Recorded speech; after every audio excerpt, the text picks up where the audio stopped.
আমি হিন্দু সন্ত্রাসীদেরকে বলবো এটা গুজরাট নয়, এটা বাংলাদেশ। আমি হিন্দুদেরকে বলবো এটা দিল্লি নয়, এটা বাংলাদেশ।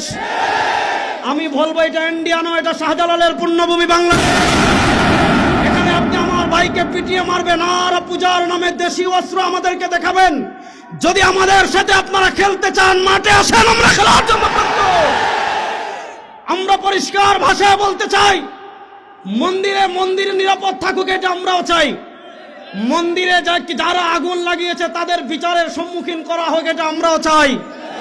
কিন্তু আমার নিরীহ মুসলমানদেরকে যারা ঘন্টার পর ঘন্টা বন্দি রেখে তাদেরকে যারা পিটিয়ে শাহাদাত বরণ করেছে, মনে রাখবেন মুসলমানের রক্ত পান করে পৃথিবীর কেউ নিরাপদ থাকতে পারে নাই, আপনারাও পারবেন না।